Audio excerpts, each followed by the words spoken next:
Raya Gopiranavana Parivarari Yashodanandana Bhaja Janaranjana Yashodanandana Bhaja Janaranjana Ramunatira Vannachari Ramunatira Vannachari Jaya Ramadhava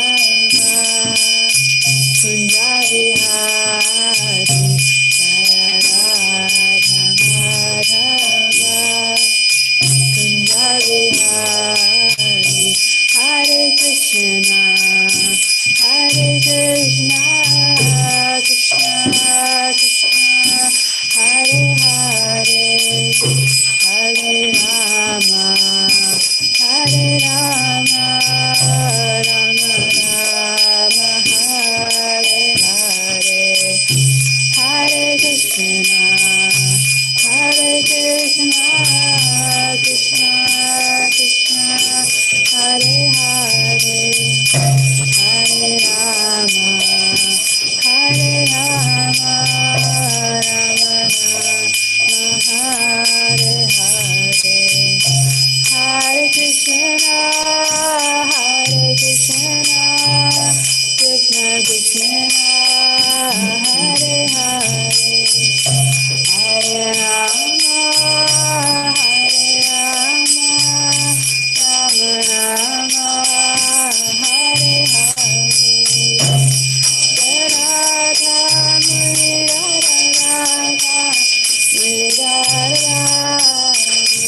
Jaya Gorakanda Jaya Gorakanda Jaya Gorakanda Jaya Gorakanda Prabhupada Jaya Jaya Prabhupada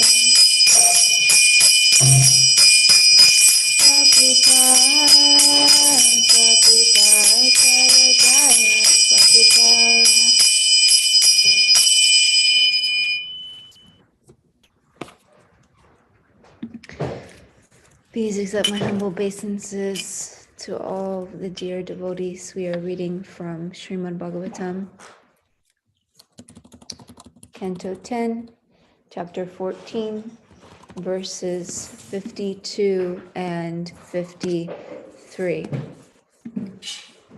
I will chant the Sanskrit and read the synonyms and then read the translation and then do the same for the next verse.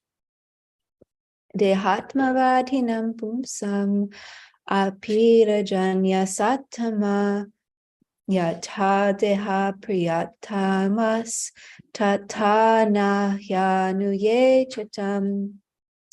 Dehatmavadhinam pumsam apirajanya sattama yatha deha priyatamas tata nahyanuye chatam. Deya Hatmavadinam, who ascribe to the view that the body is the self. Pumsam, for persons. Api, indeed. Rajanya Sattama, O best of kings. Yatha, as. Deha, the body. Priyatama, most dear. Tata, thus. Na, not. He, certainly. Anu, relative. Ye, which things. Cha, and. Tam, to that. Translation. Indeed, for persons who think the body is the self, O best of kings, those things whose importance lies only in their relationship to the body are never as dear as the body itself. Then 1453.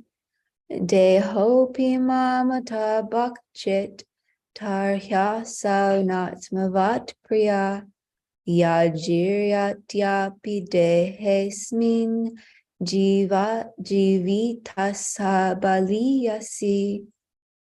Deha, the body. Api, also. Mamata, of possessiveness.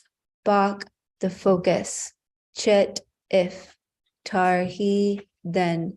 Asau, the body. Na, not. Atmavat, in the same way as the soul. Priyaha, dear. Yat, because.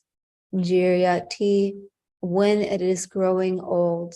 Api, even. Dehe, the body. Asmin, this. Jivita asa, the desire to remain living. Baliyasi, very strong. Translation and purport by the glorious disciples of His Divine Grace. A.C. Bhaktivedanta Swami Srila Prabhupada Ki Jai. If a person comes to the stage of considering the body mine instead of me, he will certainly not consider the body as dear as his own self.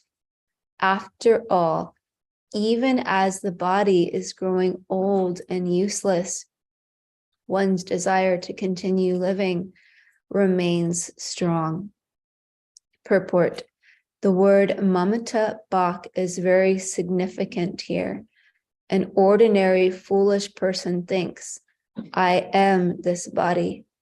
A more discriminating, intelligent person thinks, this is my body. In the literature and folklore of ordinary people, we find the common theme of an old, decrepit person dreaming of obtaining a new, young body.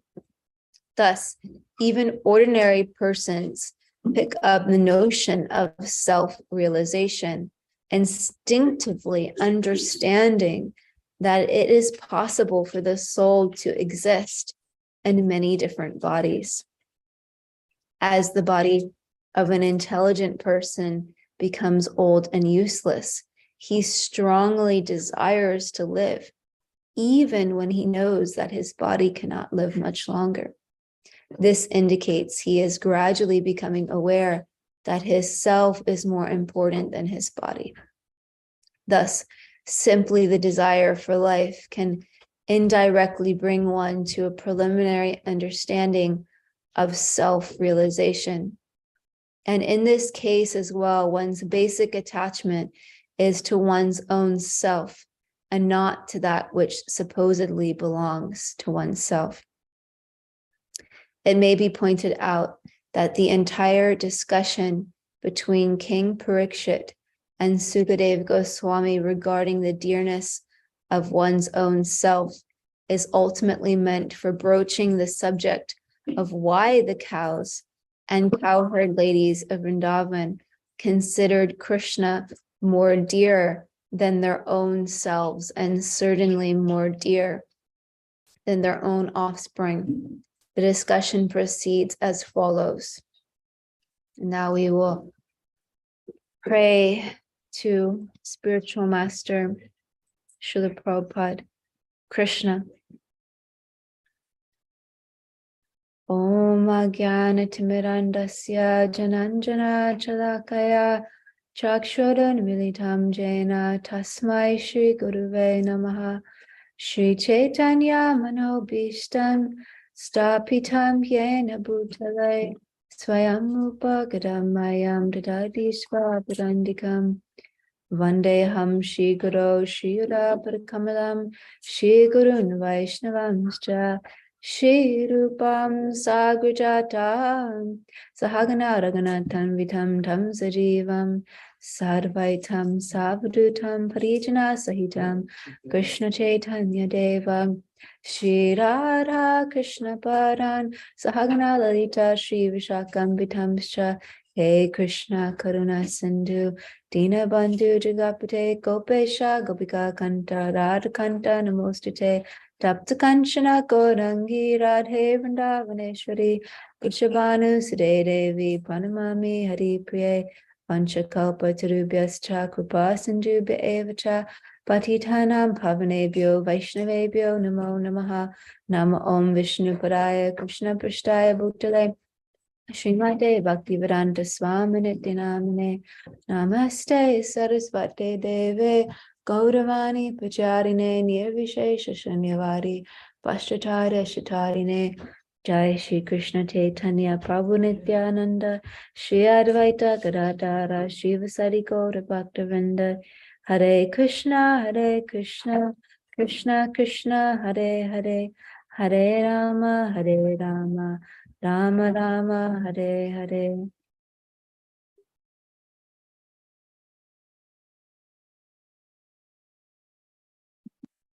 Dear devotees, I beg for the blessings of all of the senior devotees to bless me that I can speak according to Guru, Sadhu, and Shastra, speaking from my heart, something that will purify my own consciousness and bring everyone closer to Krishna.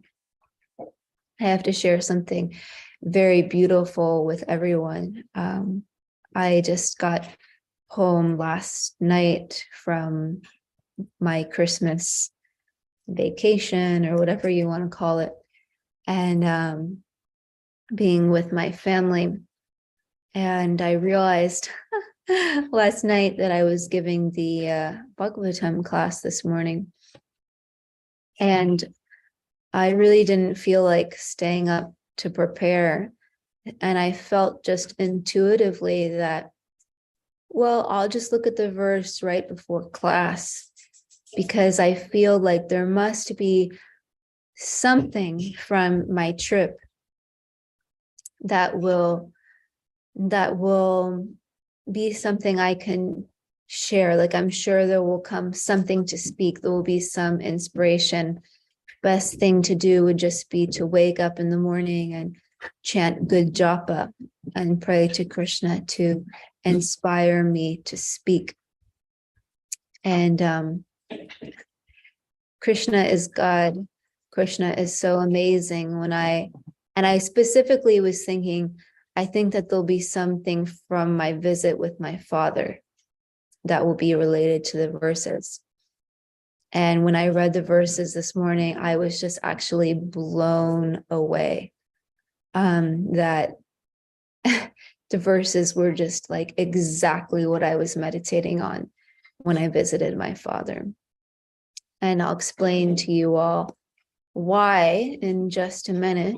We're in chapter 14. And so at this time in the chapter, Lord Brahma has finished his prayers to Krishna, the Supreme Personality of Godhead. And after Lord Brahma finishes his glorious prayers, Brahma circumambulates Krishna 3 times and bows down at his lotus feet. And then Krishna, he grants Lord Brahma permission to leave and to return to his own residence. And then he took the calves who were still where they had been just a year earlier and brought them back to the riverbank where he had been taking his meal and where his cowherd boyfriends had remained just as before.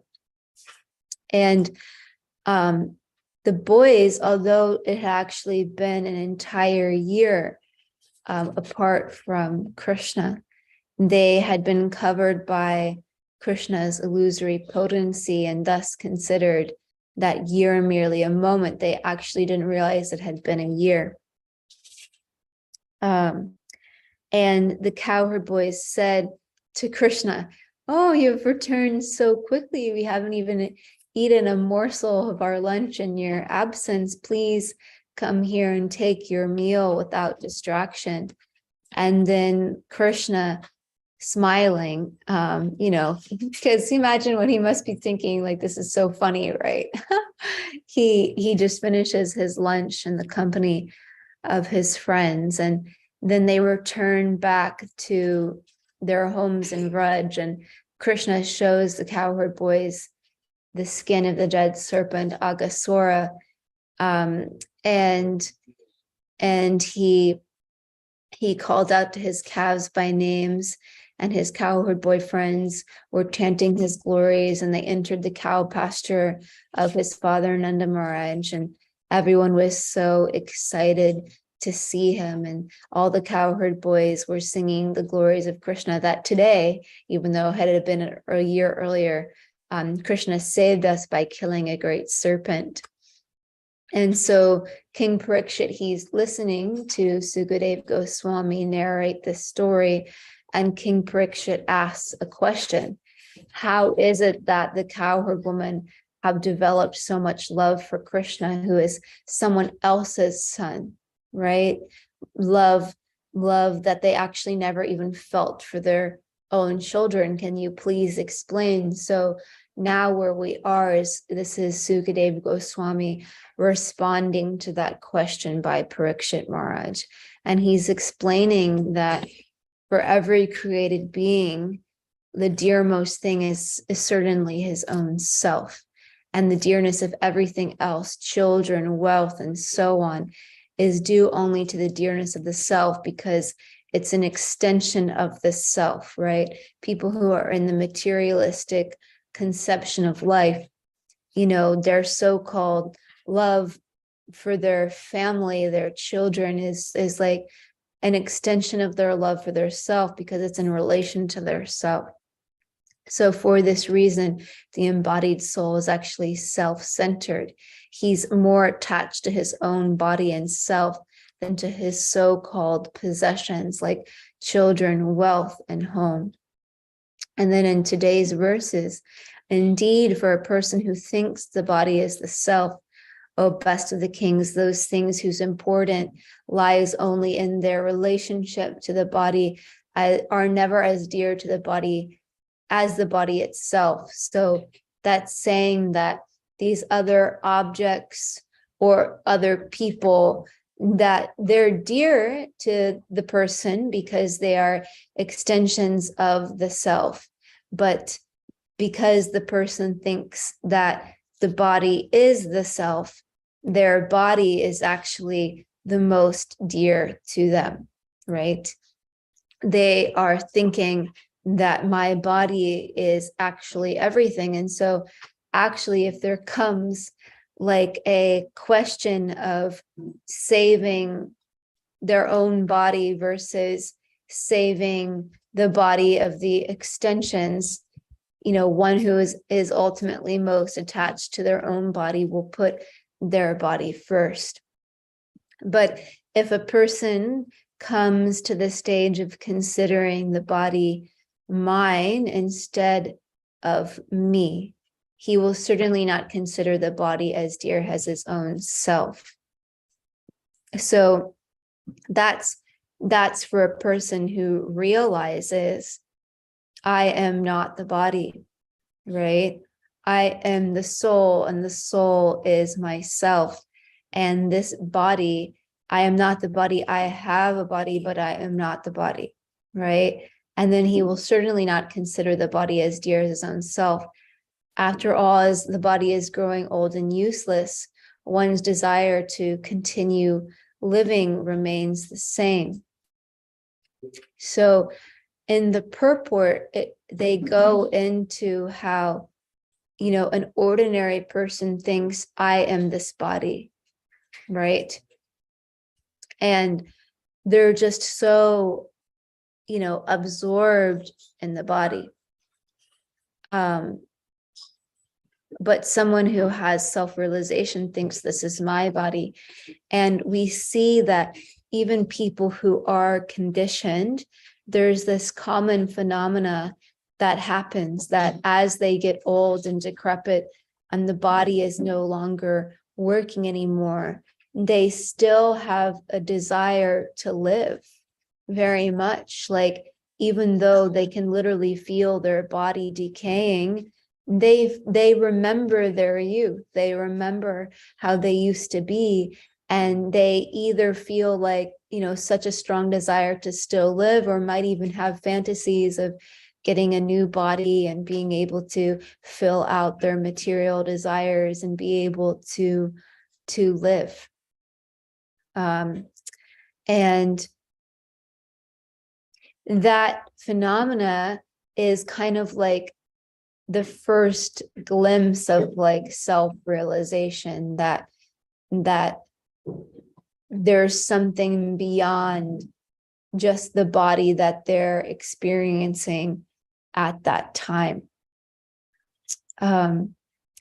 And this discussion that is happening between King Parikshit and Sukadev Goswami is actually going to lead to discussing why the cows and the cowherd ladies of Vrindavan considered Krishna more dear than their own selves, and even more dear than their own offspring. And it's going to, the following verses are going to discuss that for someone in, conditioned life, right? Their body is everything.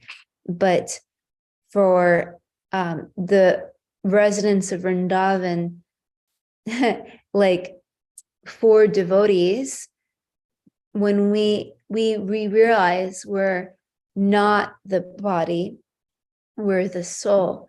And then we realize that our soul is actually the servant of the servant of the servant of Krishna.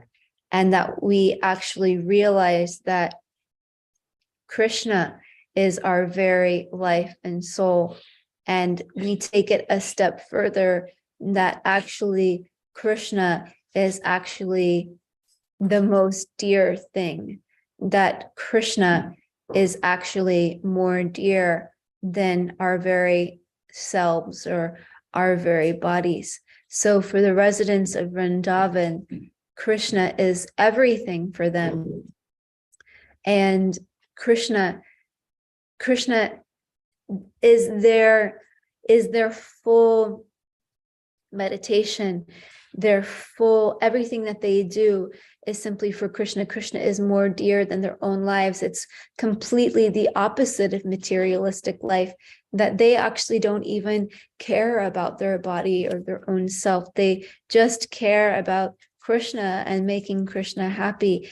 And that's the reason why this whole pastime happened, where they felt love for their children and their calves more than they had ever felt for them before. And the reason that that was there is because their sons and their calves were actually Krishna, right?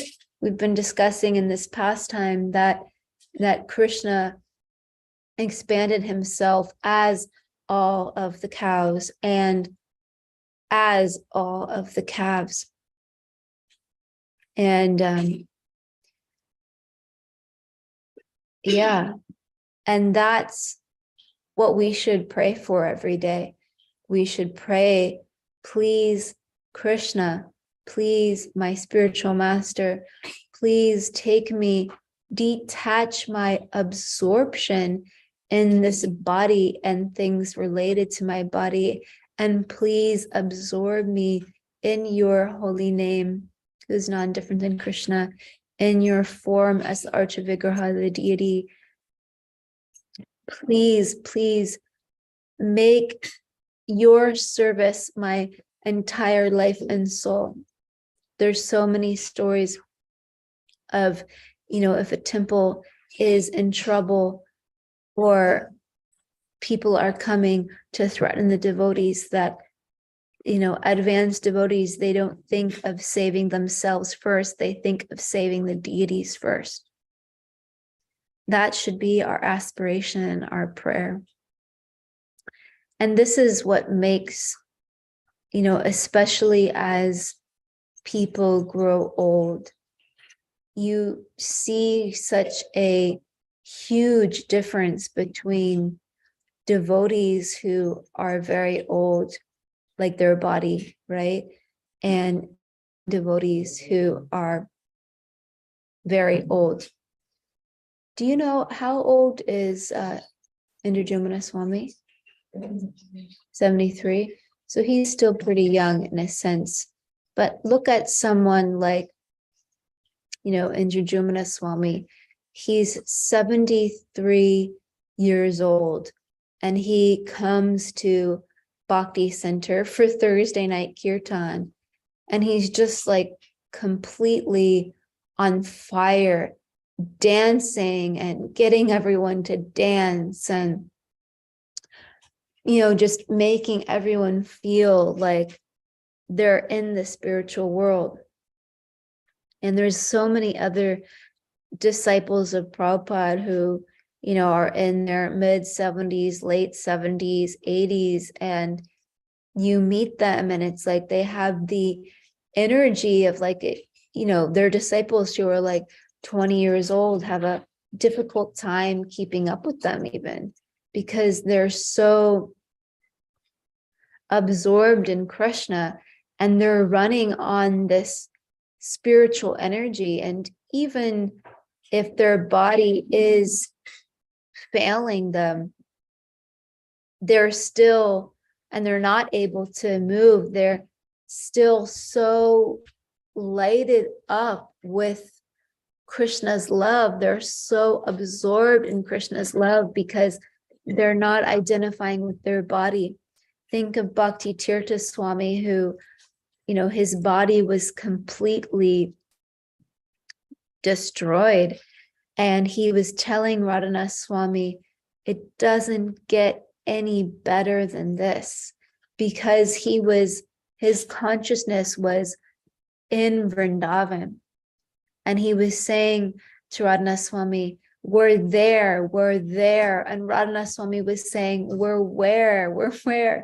And he was like, we're there in the spiritual world, and Krishna has built a house for me, and he's bringing my chariot for me to go back to him, and there's a place for you on the chariot with me. And Radhanath Swami was saying, it's not my time yet.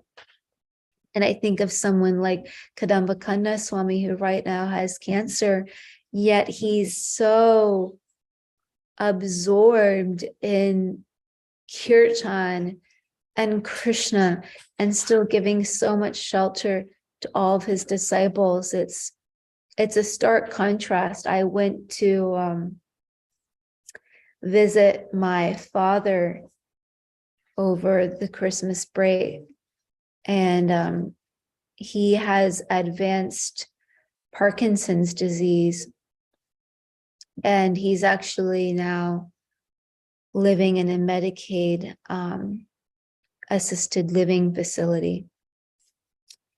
And as I was walking, after, you have to check in, and I was walking past like the common area to go and see him, and there was all of these, very old people in that room, like, and they were all like in wheelchairs or like sitting down, and they all were just kind of like, their heads were kind of back and their mouths were open, and they all just kind of looked like totally out of it. And it was just so sad. And I just felt like, wow, like our culture in America is like, just, shut the old people into like these old homes, and like most of the time don't think of them because nobody wants to see like how it looked very depressing. Like they just seem so alone and like meditating on nothing. And I was just meditating on how, yeah, we all have to die. Everyone has to die at some point. And, I went to go and see my father, And for many, many years, my father has had this Parkinson's disease, but he's always like had that spirit that is discussed in this purport. He's always been like, I'm gonna get better, and I'm gonna like play bocce ball, and I'm gonna like, survive, and like everything is gonna be great. And I remember there was one year, like years ago, where he had a stroke, and I saw him afterwards, and I was like, Dad, you could have died. And he just laughed and was like, I'm not gonna die. And I was just like thinking about how, oh my God, like that is illusion, right? How we all think we're not gonna die. And even if you're in a body, which like, you have like a walker, and still you want to like play bocce ball, and he has like a pacemaker in his brain. He has a machine in his brain, he has a machine in his heart, he has some machine in his spine. And it's like, but still like there's this desire to live. And it actually wasn't until this past summer, both of his brothers died within a month of each other. And not this time, but the last time I visited him, he kind of said for the first time that he was like accepting death. And that was a really beautiful shift that happened for him. And but we talked a lot about like God, and he believes he's going to heaven.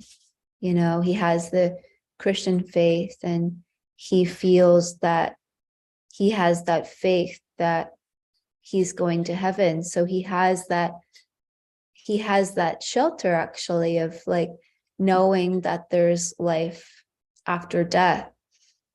And this past time I was here, it was actually extremely emotional for me, because I got this feeling when I was with him that this might be the last time I see him. But we were discussing, during this time, like I played for him. He's actually reading The Journey Within by Radha Swami. And I played a bunch of Radha Swami, like short lectures on happiness for him, talking about how it's not money or external things that give us happiness, but it's about, our inner connection to God. I played a bunch of those lectures for him, and showed him darshan of Radha Muralidhar. And it's so beautiful, actually. I was really praying to Radha Muralidhar to give my father shelter. And I used to dress Radha Muralidhar like a lot. But right now with my service, I'm basically almost never dressing them. But somehow or other, when I pulled up the Radha Muralidhar Darshan WhatsApp group to show my dad, he started like scrolling on it without me asking him to. And he scrolled to the left, and it was this picture. And I looked at it and I was like, oh my God, I think that's the day I dressed Radha Muralidhar. And literally like the only day that I've dressed Radha Muralidhar in like months and months and months. Like in the past, like many months, I think I've only dressed them twice. And I was like, when that happened, it was like, wow, Radha Muralidhar is like really here. And I told my dad, oh, I dressed them that day. And I just really felt like Radha Muralidhar's presence taking care of my dad. And I just saw like, it was just so real, this experience of like, nobody wants to die. Like everybody has this sense that there's eternal life. And that's the first glimpses of like self-realization. you know, but we're just so fortunate as devotees to have this knowledge. You know, people in this world, they don't have this knowledge that we do. And devotee association is everything. We should never underestimate how fortunate we are to have these teachings and have the association of devotees.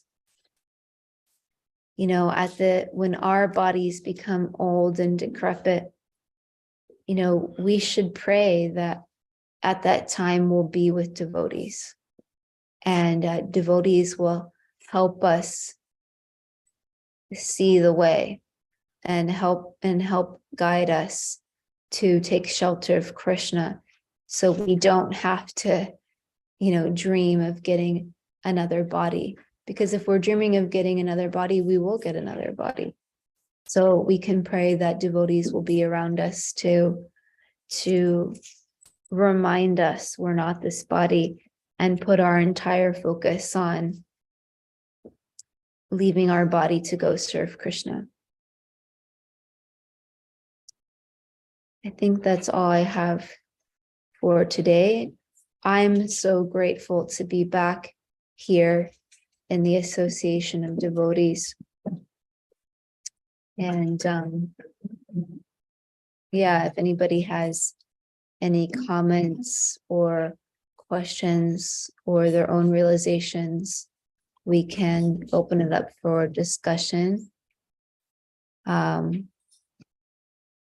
I see Bruce has his hand raised, but first, if anybody in the temple room has anything to say.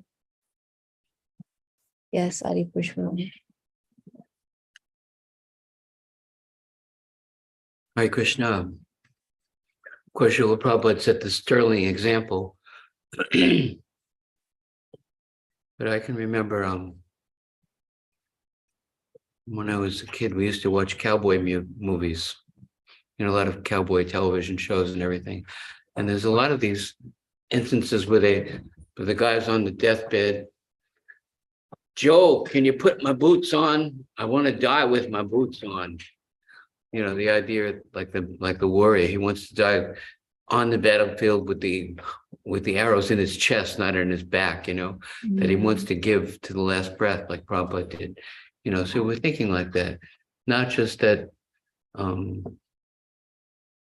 going to go to heaven, but the idea that, you know, let me serve Krishna now with whatever, even if I can move one finger, even if, you know, Prabhupada was translating right to his last breath.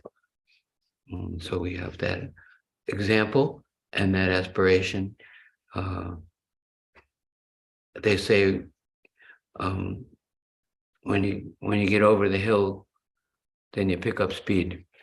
You know, that actually there's a, you know, Prabhupada came here, and he's the fag end of my life, you know. My body's 75 years old now. So I've seen some water under the bridge, so to speak. But I feel like, you know, I'm really, really, really grateful that there's service to do anytime, day or night. And Krishna's so wonderful. We're in the class to glorify Krishna. Krishna's so wonderful that if we want devotional service, Krishna will provide devotional service. And there's some way that we can contribute to pushing on Lord Chaitanya's movement. Of course, to Prabhupada, look at Sharon running back and forth from the altar. Thank you, Prabhu. Does anybody else have anything in the temple room? Bruce, Prabhu, Hare Krishna, please unmute yourself. Hare Krishna. I would just like to share a story that I experienced and learned this lesson in such a profound way. In the spring, during Satyananda Swami's Japa retreat, there was a large group of devotees. We were chanting, doing Japa by the lake. And I saw this gentleman who was shaking profusely, and I just assumed that he was cold. So I brought over my chadar to him, and said to him, please take this, to help warm you. And I felt like I really disturbed his focus and his japa. And he looked at me with just such a deep connection and said, I am not the body. And he was just shaking and shaking and shaking. And I looked at him and I was stunned, because I don't know. I just thought, yeah, he would accept this so happily. And I said, okay. So I put it next to his feet and I said, well, please, if you feel inclined, use it for your feet.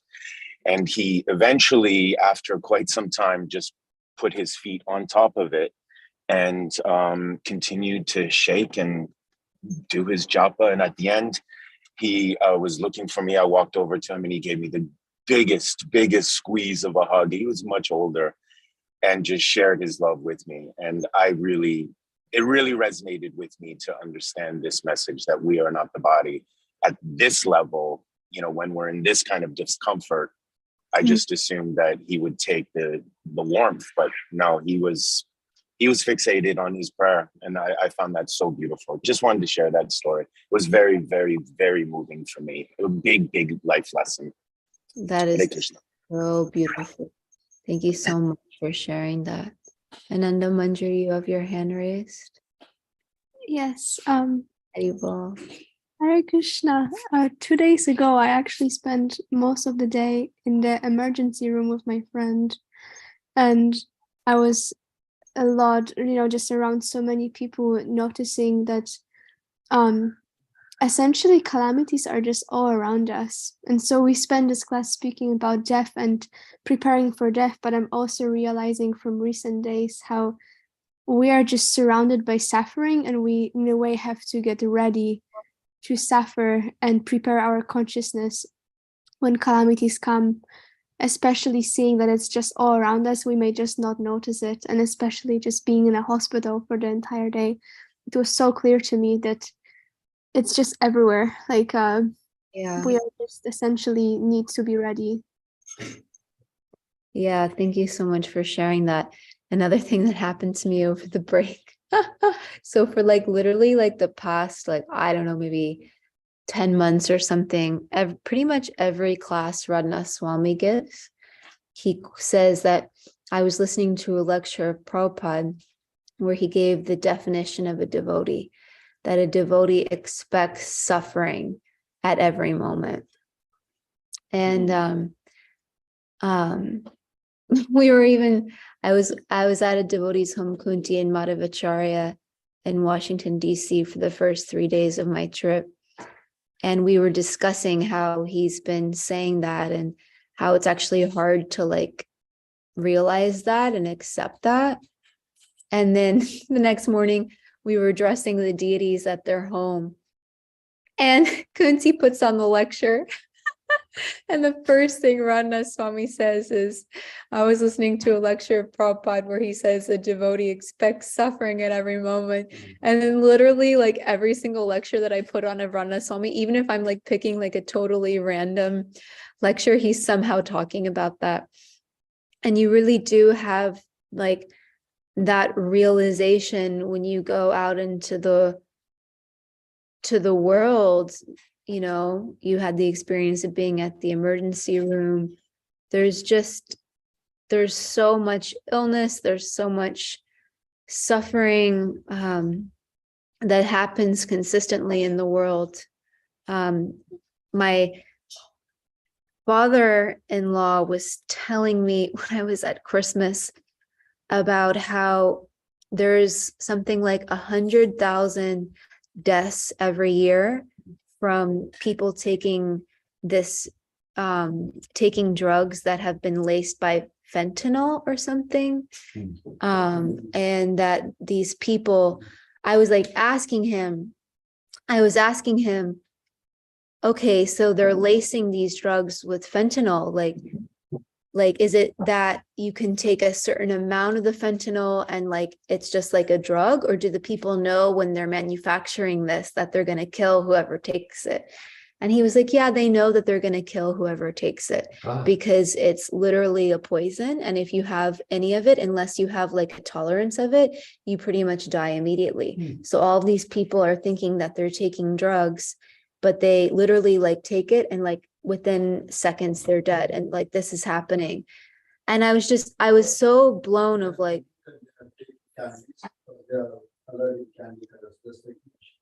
yeah, they're selling these things on the black market, even as candies to try to get kids, or as medicine. And they know that they're killing people, like this is murder, but they're doing it for a profit. And I was just like, how can people even have this mentality? Like, how is that even possible? It was just so depressing. Like these things are happening in the world. And so a devotee, they understand that these things are happening in the material world. And they see that they're suffering all around, but they're still happy because they know that their shelter is in Krishna, and our future is very, very bright because we have the opportunity to serve Krishna. I actually asked Radha Swami last time he was here about like, you're saying this, but devotees say have a positive attitude, and how do I reconcile these things? And he said that this is actually the highest positive attitude, because if we expect suffering, then when it happens to us, we're not concerned because we don't identify with it. We identify with our service to Krishna and our joy in serving Krishna. And then if it doesn't happen, we're just so grateful because we were expecting suffering. So this is actually the highest positive attitude, knowing our future is very bright, serving Krishna. And Bhima, I think that they're going to blow the conch shell now, but Bhima Prabhu, you have your hand raised.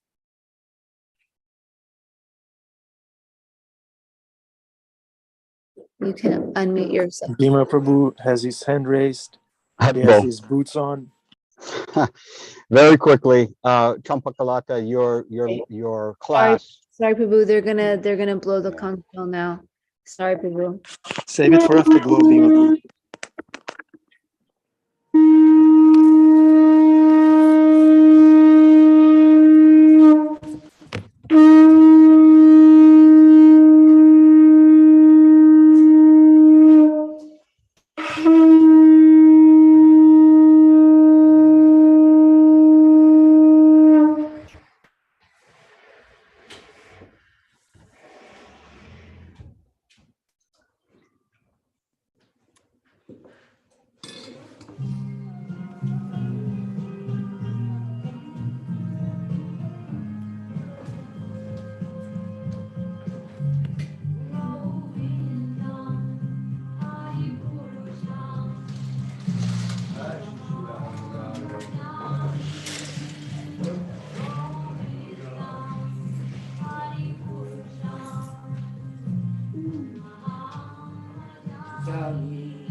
Hare Krishna. Vima Prabhu, what you got? Unmute yourself. I want to hear your reflection on this class. How we're all gonna die.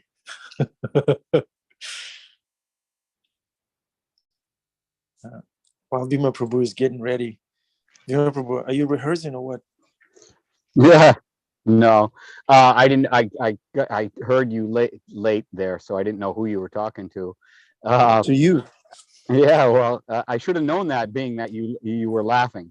Actually, it's not on the class itself. It's on Champakalata's you sharing her personal story. I think that all of us should be well informed that when we talk to others, especially other devotees, that the most important thing to do is to connect, and don't be fearful or don't be shy to share personal realizations.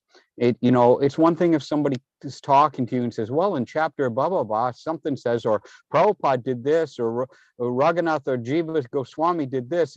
It puts it beyond grasp. But if we share our personal challenges, our personal signposts in our life, that we come to a realization because such and such happened. I mean, we have sort of an indirect or even direct Leela going on in our life. As soon as you start chanting Hare Krishna, as soon as Krishna sees that you're sincere in any extent, Krishna rewards you accordingly, meaning the only reward is that he becomes involved in your life. And then if you share that personal experience as she did, visiting her father, and as we all will actually have to share, and we will all have to see our parents, our loved ones pass away in front of us, or get to that age. I mean, and we have to grit our teeth and see see everything clearly.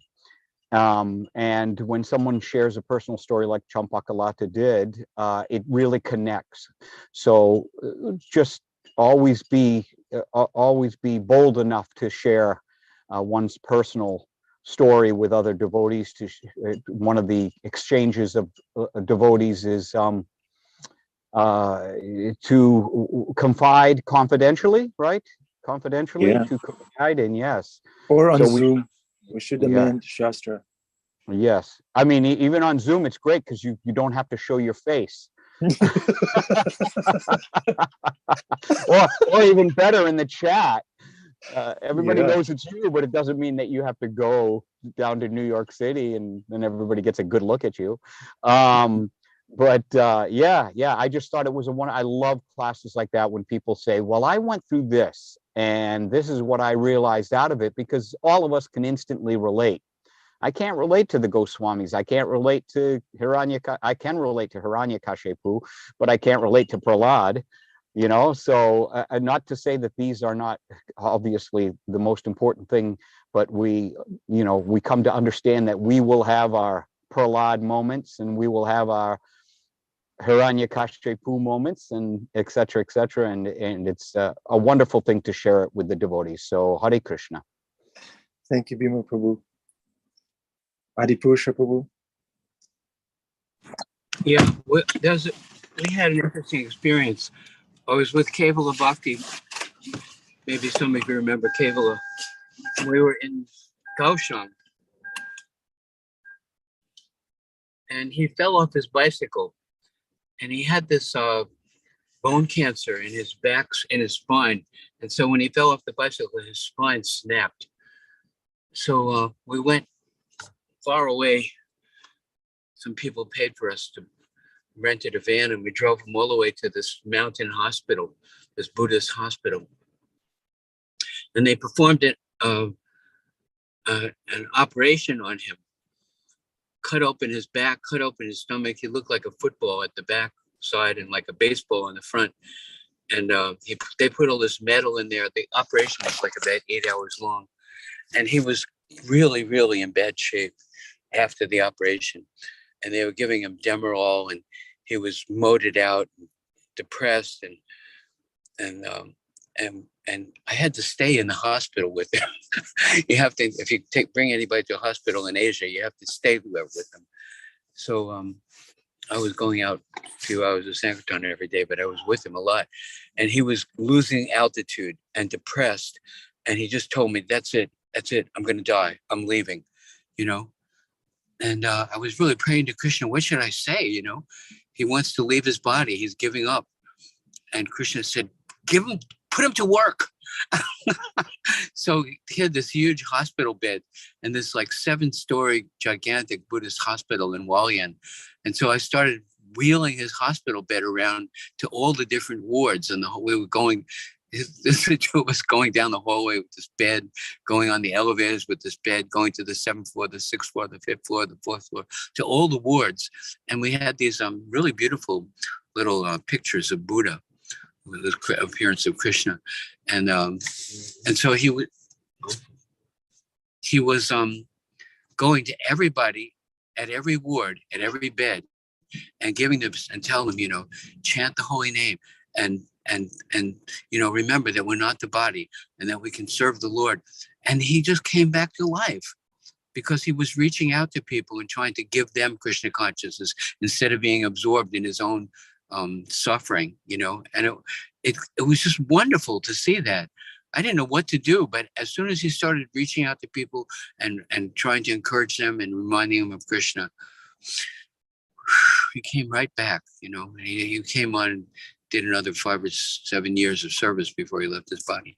Okay, I don't know if that makes sense, but Mr. Krishna is our life's breath. We'll go to Prabhupada.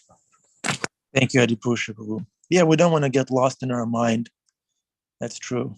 Get out there, serve. And I just wanted to share quickly my personal struggle since Bhima Prabhu says he likes it, so I'm going to try to please him. So I went to the Bhakti Center. I was there in person the other day, and there was a new devotee, and we were taking prasadam together, and we were talking in a little circle. Gaurashan was there, Vasudev, this new devotee, myself, we're taking prasadam. And this devotee looks at me and says, hey, you look like Justin Bieber. And Justin Bieber is this like pop star, baby-faced, skinny pop star. And I like loud music, hardcore, punk rock. And I was like, wow. And I didn't feel disturbed or bothered by it. I was just laughing. And I said, yeah, Krishna consciousness works. I identify with the body much less. If you told me that 10 years ago, I would have killed him. Me, Justin Bieber, come on, I'm a punk rocker. So Krishna consciousness works, the process works. Right, Bhima Prabhu, is that what, did you like that little story? Well, first of all, Justin Bieber is? Yeah, from like Justin Bieber. Are you a fan? I'm a believer, is what they call it. I'm a believer. I made when Justin Bieber was in town, I made about $3,000 printing shirts saying I'm a believer. And nice. and the 8-year to 14-year-old girls convinced their mothers to buy them off sell them out. That was great. But you look like nothing like Justin Bieber. So don't worry about it. Krishna made sure that he messed you up enough that you don't become attached to your face. So thank you. I won't be attached to my face, but yeah. But anyways, yeah, I love that story Adi Purush told. That's unbelievable. It's just like Adi Purush to overwork somebody. It's just like, that's definitely Adi Purush to take a person in his hospital bed and get him to go around. It's just so Adi. You want to die. You just want to lie down in the grave, and Adi's got some service for you to do. And you just want to die. See, that's the thing. That's the one thing that makes devotees happy. We hopefully we die before we die. That's what? Bhima Prabhu, do you know Adi Purusha Prabhu's nickname in the Vaishnava circles? No, what is it? Devotional service machine. Yeah. He's the Energizer Bunny. He's an overweight Energizer bunny. He's crazy, man. He's just crazy. I bet you, I hope he's listening in.